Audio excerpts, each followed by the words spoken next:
expanding to we had new investigators, and we were growing. And at some point, I think Vance when he decided he'd retire, he didn't tell me he was retiring, but he said he was going to take a sabbatical. We heard that. Yeah, and so did I. So he did, and so he basically says, "Well, I'm gone. You're in charge." And so I tried to act like it, even though it was mostly just continuing to do the do the necessary support for everyone who's working in the program, to try to keep them nurtured and on task, doing good work, finding opportunities, overcoming the challenges, and we were growing, and so I found it was increasingly important to. One of the things I did was established a monthly meeting of the PIs. We'd never had that before, and we had to have a meeting to now basically have a business meeting around our different the different grants, and particularly the budget. And Betty Smith, who had been our financial director ever since I'd been there, now had multiple grant budgets to track and to handle and take care of. And so we also, part of the nurturing and keeping things on track was I developed a 6 month ahead forecasting tool, so that in our monthly meetings we would always look at where are we right now. In 6 months, what will the situation look like? So we were like doing a future forward what if kind of thing, thinking about, well, in 6 months, Charlie's this grant, Charlie's grant, this and that grant is going to end, and so those people need to be working on a proposal, and what are they working on? And we kind of use that 6 months ahead way of kind of managing our work, in fall and spring semesters, and with the effort of keeping everyone funded, and trying to, it was in this business. It's easy to learn that you have to keep a rate of proposal submission going if you're going to continue to support your individual program of research. And I was working with all the investigators to keep them thinking about their individual program of research, what it was they did, and how it contributed to Juniper, and how did it relate to each other, and how could we collaborate with each other to make everybody's work progress. So those were a couple of things. We also instituted a system of recognition among the staff, so that that every month people could put in a tray. They would put a commendation in there about somebody who did a really great job for them on the staff, and we in some of our potlucks and celebrations, we'd celebrate somebody who'd gotten a lot of commendations, and so keep the spirit up, keep the eye on the prize, and move forward. How did you find out that Vance wasn't coming back as director? I guess I kind of got the idea because it was getting to be a long time. So I didn't ever know with Vance how long his sabbatical was going to be, but it just kept getting longer and longer in my sense of it all.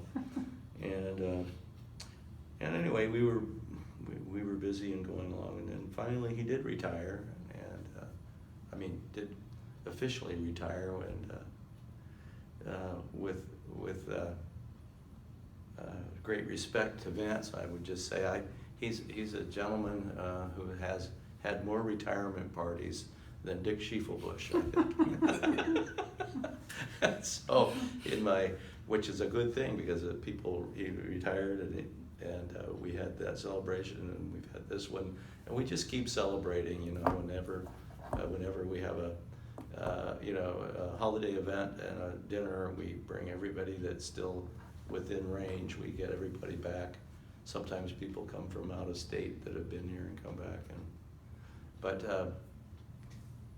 you know, at some point, I'm sure Vance and Dick Schiefelbusch they got together somehow and said, we need to officially recognize Charlie as the director. And that finally happened. That did happen, and I said yes, and that was easy. We just kept moving along. So. And what year was that? I have that down about maybe 1990. I could actually give you a figure on that, but I think it was 1990. And what was your vision for Juniper Gardens when you officially became director? Yeah. First of all, the vision was to keep it going, number one, and part of the vision was keep it going to respect its history and what it was, and its contribution and what it was demonstrating. A number of times I talked to Dick Schiefelbusch about Juniper Gardens becoming a center. And at that time, I didn't quite know what that was, but as we got multiple projects, the idea of a center, and that issue of center, belonging to a center, was also evolving on the Lawrence campus, because the original Bureau of Child Research that Dick Schiefelbusch was the director eventually became an Institute for Lifespan Studies, in which there were centers. And that development at the Lifespan Institute was, I think, both a function of the fact that that was a better expression of reality, but it was also, and I guess that is the main thing, is that it better captured the reality of the fact that the work at the Bureau had become multiple centers. It had gone from the first project was at the Parsons State Hospital, the very first grant, and it was teaching language to adults who were residential adults with mental intellectual challenges and language problems, and that was so successful. Juniper Gardens was funded, and then other things were becoming funded, and so all the centers that are now in the Lifespan Institute, either most of them evolved in one way or another from the Bureau and the work that was done. Some actually transferred in, I can't remember which ones, because it was conveniently to put there. But I guess my point was, in many universities, they'll have a donor and they'll decide to create a center, but there won't be any stuff there. But at Kansas, it was different. It was like things were really moving along, and it just was, an appropriate recognition of what was happening, and it fit the activities.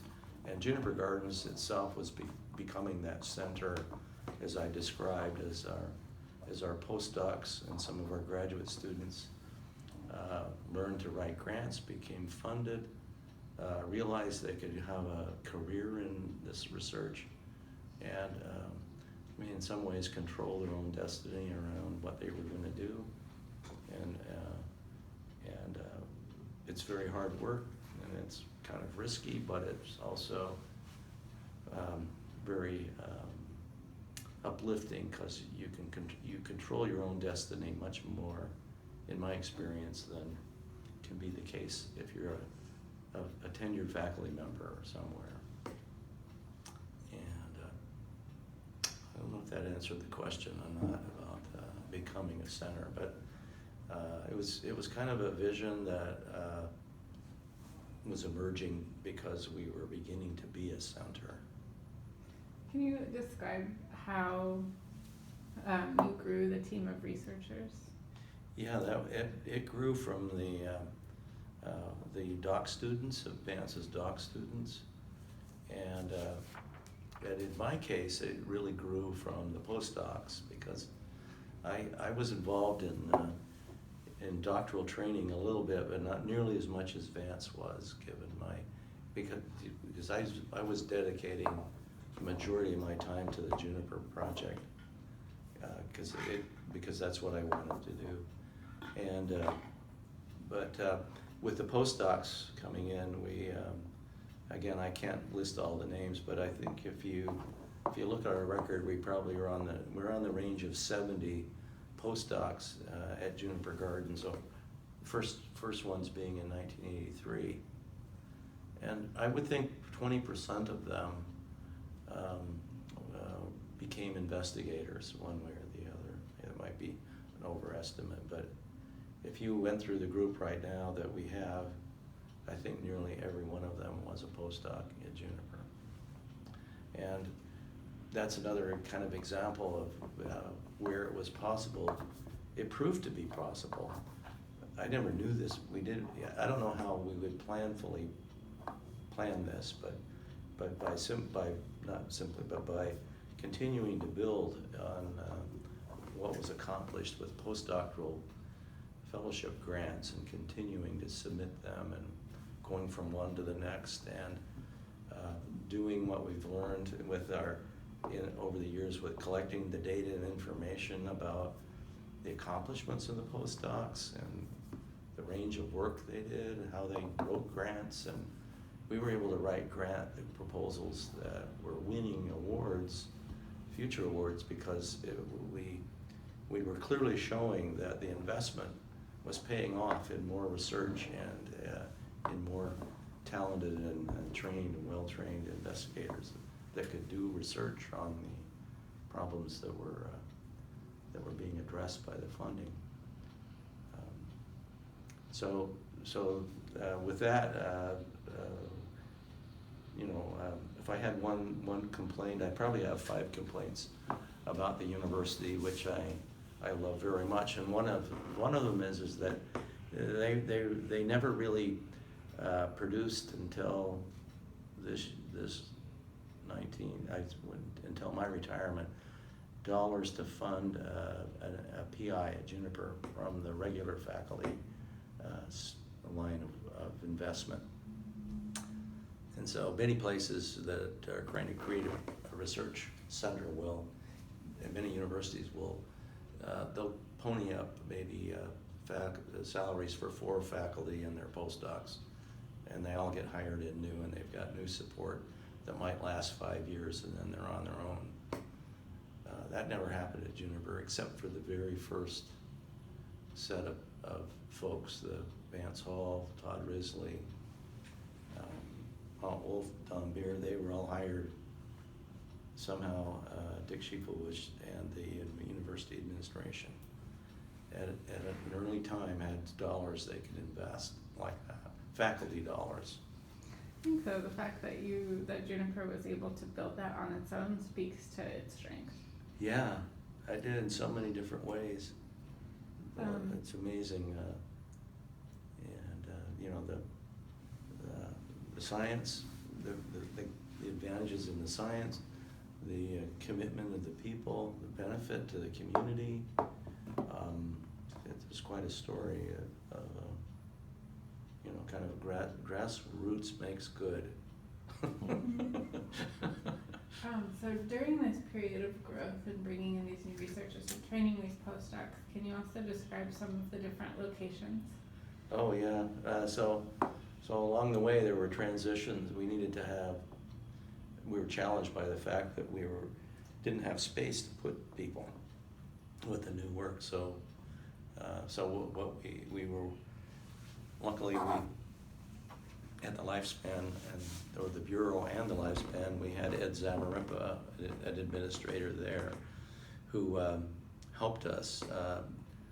One of the things the university has done for us is managed our grants, or managed our contracts and spatial agreements. And so it was part of his job to help us move and to find space. And so basically we would go out in the community knowing that we had to be based in the community because Juniper Gardens is a place-based project, and it needed to be near the housing project, and it needed to stay in Wyandotte County near the project to keep its namesake and its commitment to the community.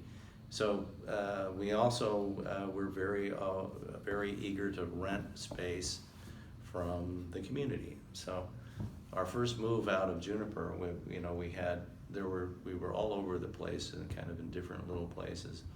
We had offices in the 3rd Street Church of God in the basement we rented. We were in the community center basement. We were at the liquor store basement. And so the first move was down to 18th and Washington. So we went about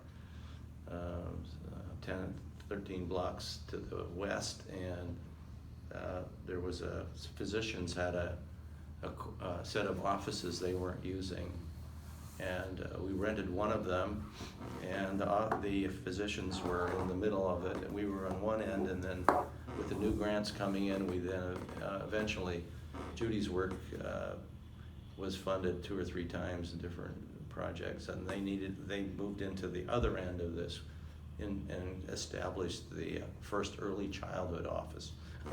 So we had an early childhood office, and I don't know what the other one was, but so we were there. And about 10 years later, more growth, and we then moved to the 7th Street, Minnesota 7th Street office, and we rented the entire upstairs, and then the conference room on the first floor. That was El Centro. Now El Centro. Mm-hmm. Yeah. So El Centro had bought the building, and well, at least the foundation of which El Centro is a part, and they were managing the building. And part of their organization was that they kind of had a private enterprise approach to owning space and fixing it and building up from the rents and et cetera. All the places we went were even in the liquor store and in the community center all had challenges. The roofs leaked very often.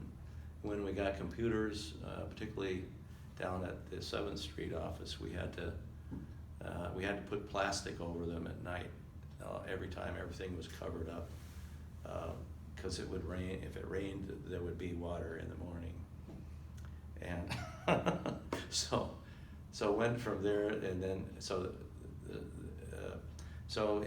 at another point,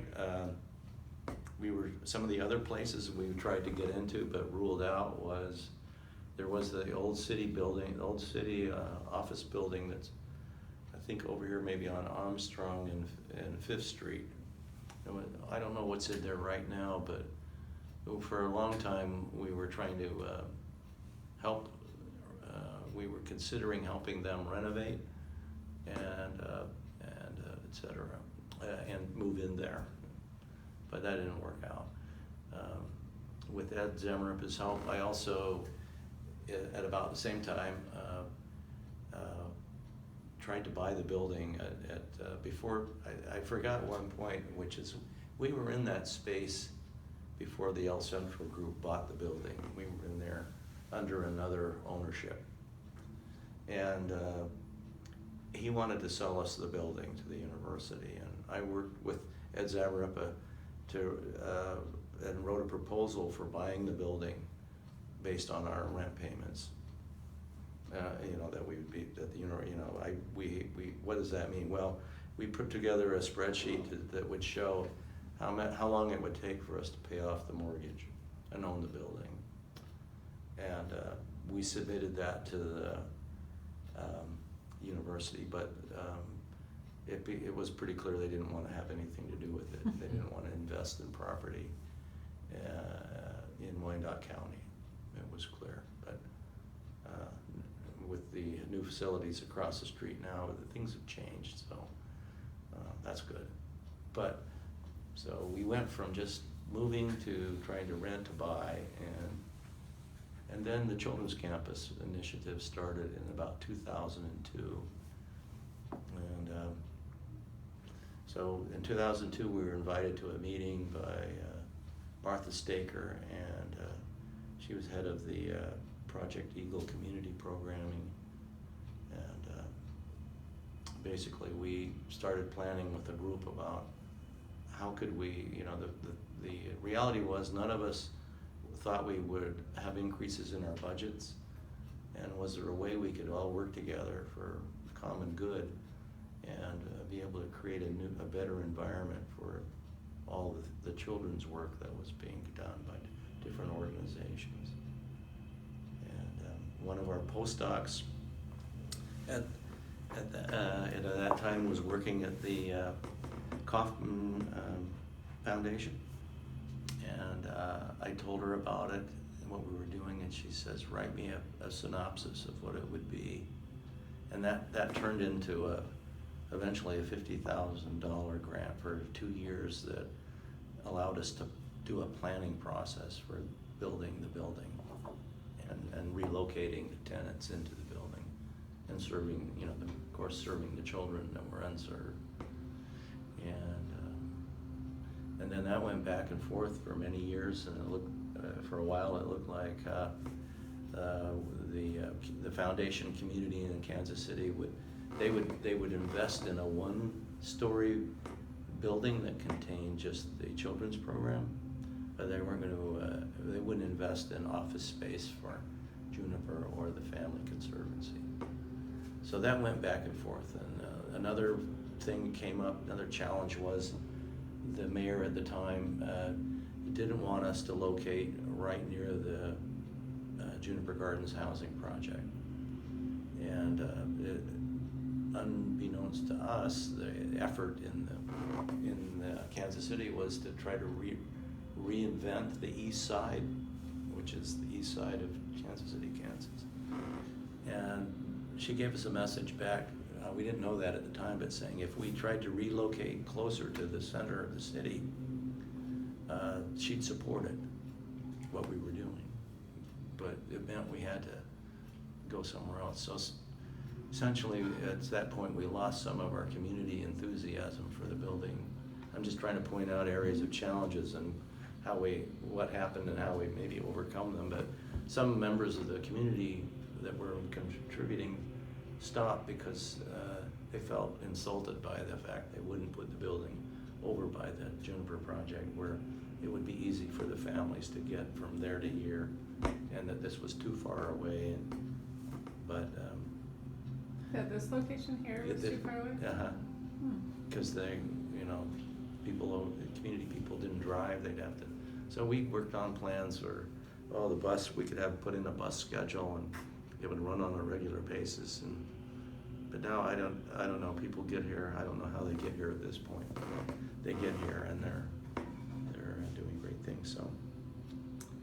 So that last space transition, this is the first space where we've really not had a leaky roof, and we've had air conditioning, and we don't have to lock up our equipment at night more than we do just as terms of the regular basis. But we now have, one of my worries is that many of the new PIs, postdocs, people that come in, they're so advantaged by this space and being there in the environment they have to work in, that I fear they'll take it for granted, and that somehow we'll lose the spark of the social movement behind what we're doing. But things change, so it'd be interesting to see what happens in 10 years. Could you describe, so I think maybe a little bit before the move was made into this building through today, what you think some of the most important events and people? That's a big question, but the events and people in that last period. Most pivotal. Yeah. I think the move is a big one. Yeah, the move was big. Part of that one part of the event there is how we learned to, and how we began to collaborate with community organizations as well as residents in the housing project as we'd done in the past. So things about the scale of collaboration with organizations that provided services, that was a very important development for us that put us in this good position where we are now with partners that we hadn't had before. I often describe Juniper Gardens in my kind of growing up in Utah. It was kind of like we were the western outpost of the University of Kansas, but now we're not. We're part of the larger community of the university and the people that serve the children here.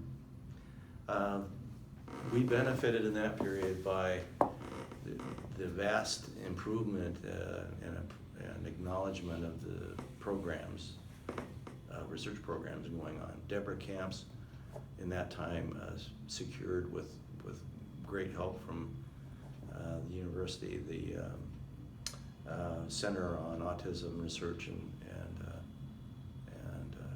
Practice. No, that's not the right name. Training. Yeah, training, thank you.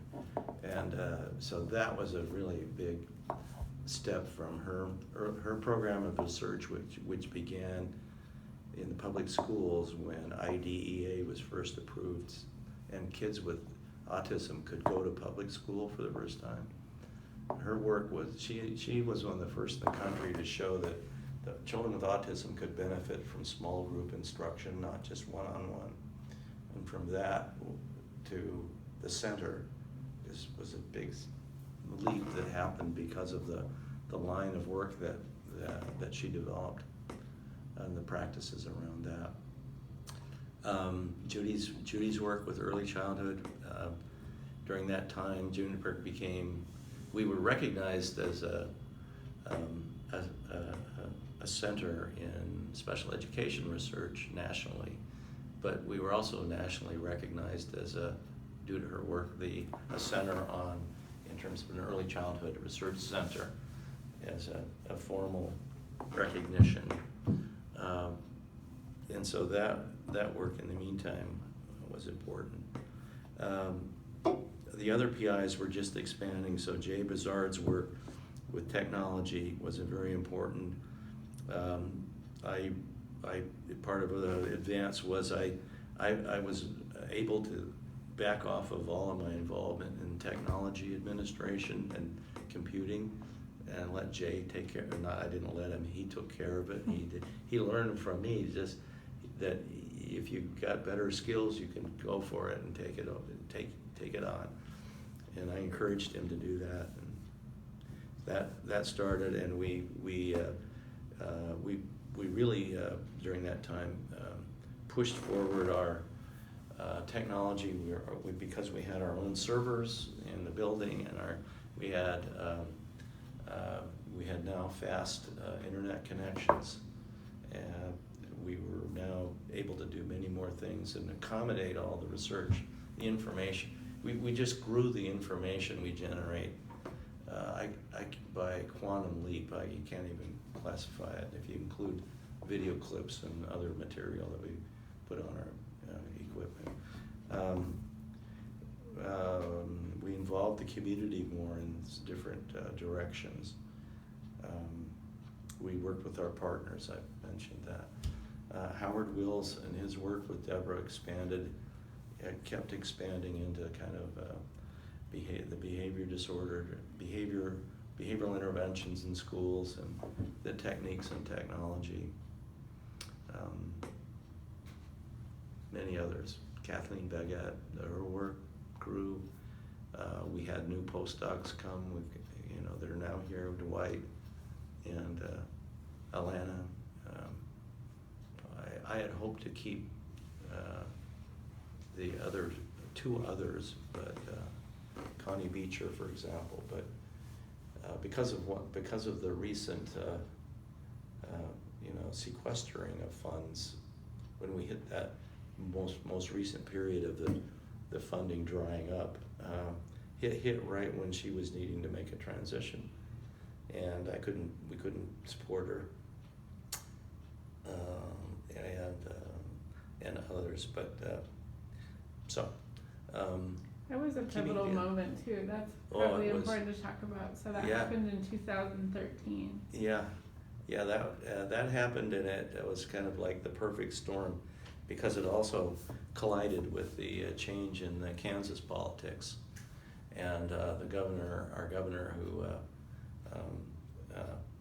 wisely, I'm being facetious, wisely continued to cut the university budget and the education budget, and who nearly took away all the funding for early childhood in the Children's Cabinet of Kansas, the tobacco money and supports for programs.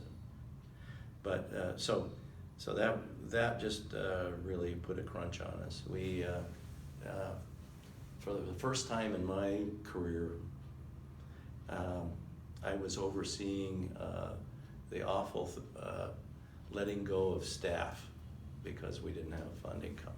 We weren't going to be able to continue people beyond, and so we weathered that storm, and many people left, and very gracious about it. I think they still like us. But, yeah, so that was a problem. But I think, as I said just yesterday, kind of like in the Reagan period, that now I think we're now we're nearly back to where we were before. That perfect storm was also caught us at a peak in our project funding, because Judy and I had funded the RTI Center in early childhood, which is the largest IES budget we'd ever had, and that lasted for 5 years, and then it was gone, and we couldn't renew it, so that hit us as well. So we've got those three factors going on, so we lost that, couldn't continue, folks. The funding in Washington was off the wall, or off the block, and the budget in Kansas was increasingly negative. It hurt. The reason that was also hurtful was that the lifespan and the programs in Lawrence were cut back, and so it would freeze salaries and new hires, and it made the bridging funding that I mentioned earlier for people that were, for investigators not funded, even more challenging to eke out of the existing system. Sometimes we couldn't do it. So people like Kathleen Bagat left because she took a better position, just because we couldn't maneuver with anything to make her a counteroffer. So, but don't give up. A story of survival too, though, because that was probably one of Juniper Garden's darkest times. Yeah. But a handful of years later, you're back. So it's like, I've tried to, I've learned, and I've tried to tell people that so in our business, every grant proposal you write is an investment in the future in ways you don't know. Because what happens is the next time you write that grant, or the next opportunity, you can pull from that and maybe retrofit it or advance it further or put it in a new direction. And so it's like, for the grants we write is kind of like our investment in the future, whether they're funded or not. If you're a serious scientist who's committed to doing this work, so do that. Don't give up, and collaborate and look for new opportunities. And so, one of Dick Schiefelbusch's many sayings and comments is that adversity leads to opportunity, or another thing was, problem conditions like poverty and disability are opportunities for research on improving things.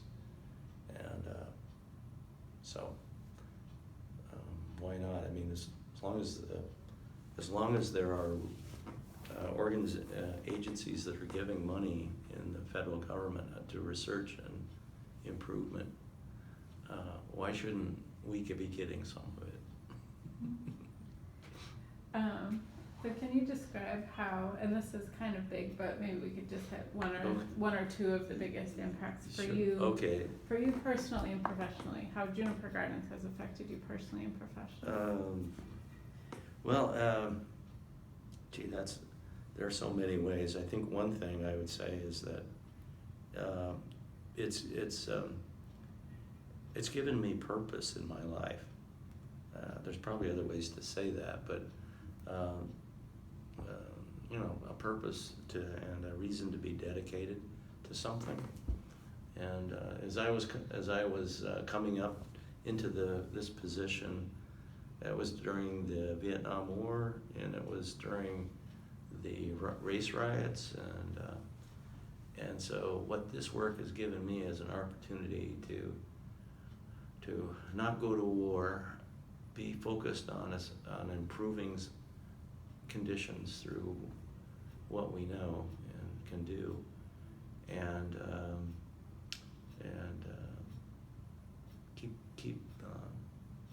keep the eye on equity for people, and so those are kind of grandiose things. On the other side of it, the science side of it, I've always loved. One of the things that makes me most excited, as Dwight will probably tell you, is if I have a data set of something and I've analyzed it, and suddenly I realize I know something that nobody else knows.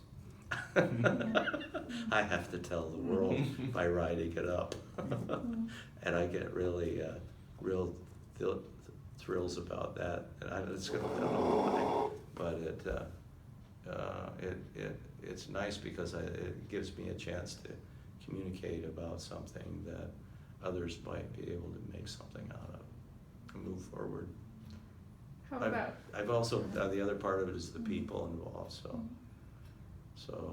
I met and fell in love with Judy and everyone else I've worked with over the years in various ways, and it's very fulfilling. And even now, and just kind of taking a glide path into my retirement, I still enjoy being here as early in the morning as I can get here, and being here and be involved. So it's a great thing. I was just going to ask about the relationships. Oh, okay. Do you have one or two favorite stories about Juniper? And they could be silly stories. They could be anecdotes about impacts that the work has had on children. Yeah, I think I've told a lot of stories already. We've heard there used to be some good parties. Oh, yeah, the parties. The Halloween parties were probably the most dramatic, and it's serious. I don't think I'd ever, before coming to Juniper, I had never met a group of adults who were so tuned into having Halloween costumes, and so that was certainly a great thing. The potlucks. There's always kind of a saying that if we hire anyone new that we hire at Juniper Gardens, have to at least have one recipe they can put in the Juniper Gardens recipe book, and we did produce one back in the day, and I know we're overdue with that. There were the Uriel Owens stories. There are other stories. I think I've told the story about the working in the community at the housing project, and the day we came to work and all our equipment was gone, and Uriel Owens and some of his colleagues in the community, I guess, put out the alert, and the next day in the morning we came back and all the equipment was stacked at the front door. It had been returned, and so we were able to just kind of put it back into play. At the housing project, we used to have young men outside playing dice against one of the metal doors that was always locked. so we could hear the dice hitting the door from the inside, and people kind of either yelling or being excited or disappointed about whether they won the pot or not. That was a good one. What others? So many. Sort of as a, and you can take your time with this, Okay. but as we sort of transition into our last question, which I think dovetails nicely with Brian Boyd coming, could you talk a little bit about new leadership coming to Juniper Gardens, and then what you would like to pass on to new investigators and new researchers that come to Juniper Gardens? Yeah. Well, I hope I could pass on the passion for the work that we've done, and also the belief that I think all of us have had up to now is that there is a career to be had in doing this work if you really want to do it, and you don't have to be a faculty member in a university and do a lot of teaching if you really want to do research projects. So those are a couple of things to pass on.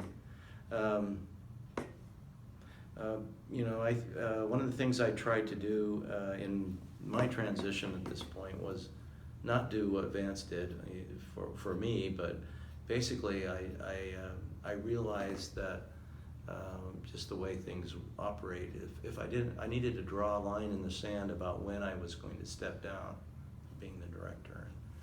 And I did that planfully and in advance by at least, I think, a year or two. I can't remember exactly what, but doing that allowed all of the colleagues, all of us together to kind of plan for a transition, and planning is really about getting ready for it in terms of realizing it's going to happen.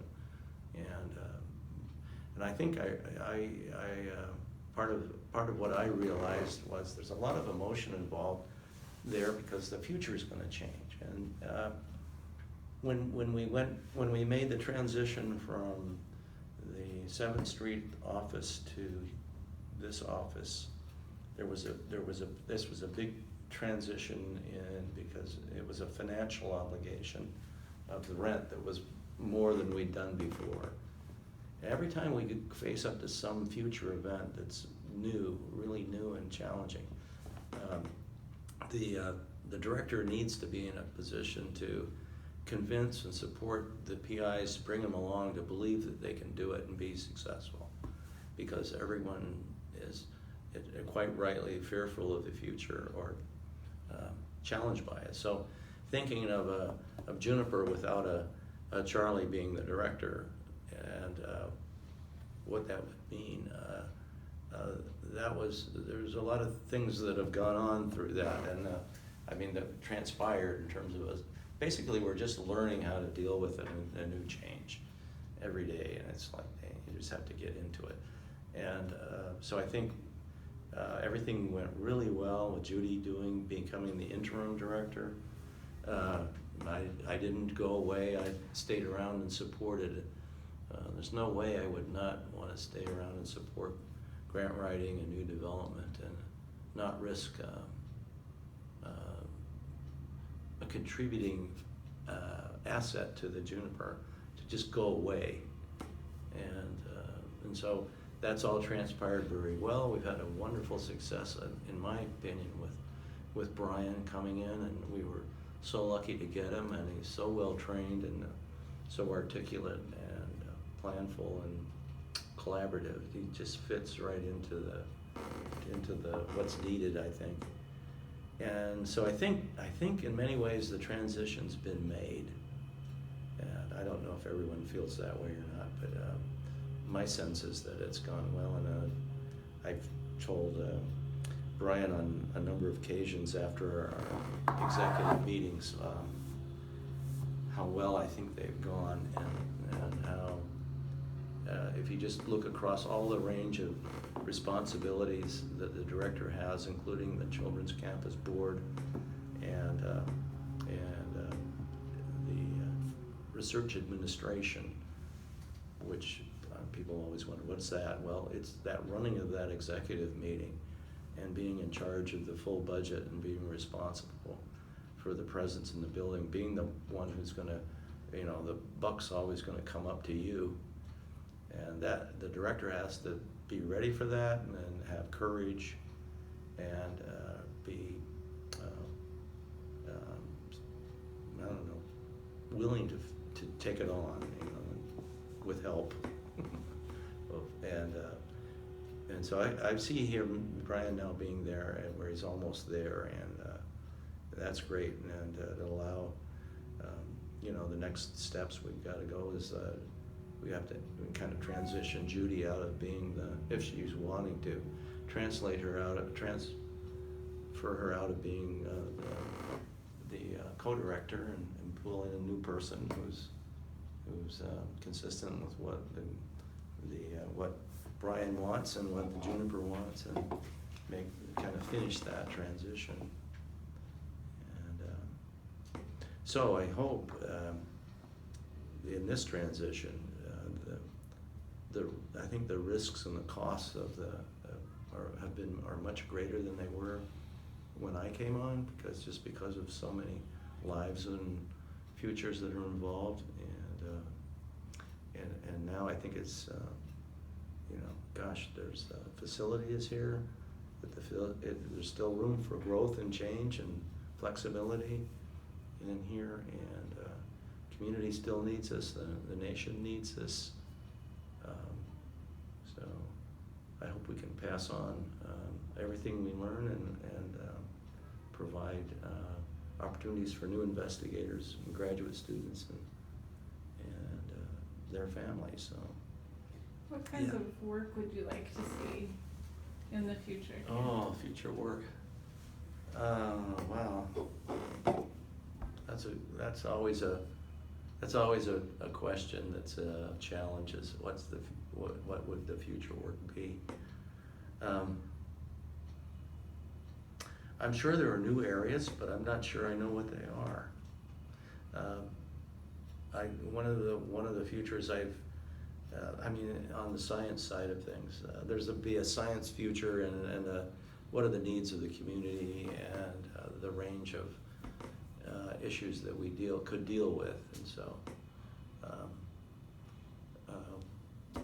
one of them, as very much I think, as work that I've shared with Dwight, and it's about behavioral imaging and using digital measurement tools to do eco-behavioral observation and keeping current with the capability of the technology to both study, monitor progress, and help people behave more effectively.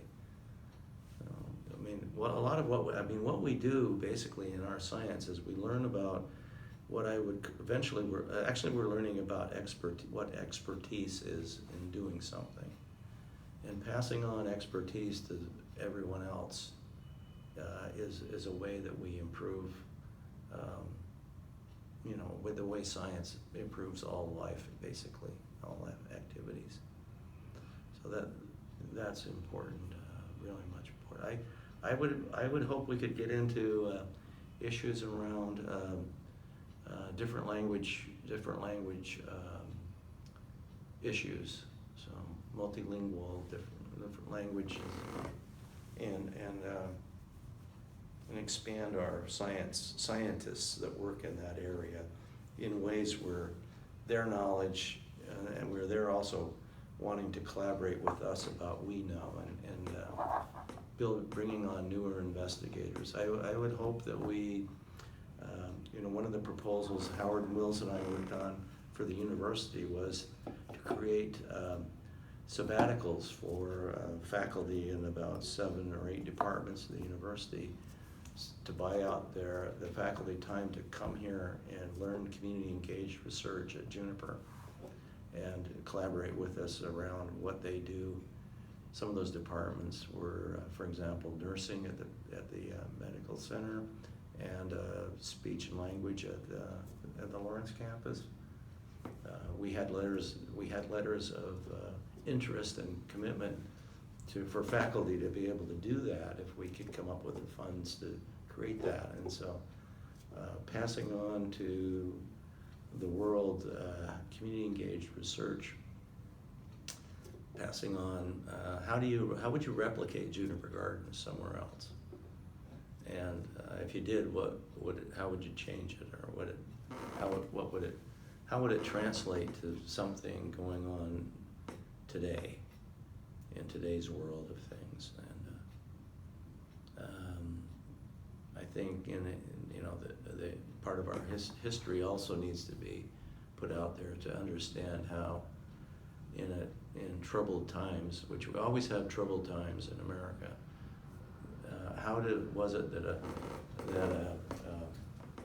a group of African American young leaders in the community who were close to rioting would work together with a faculty member or members from the university?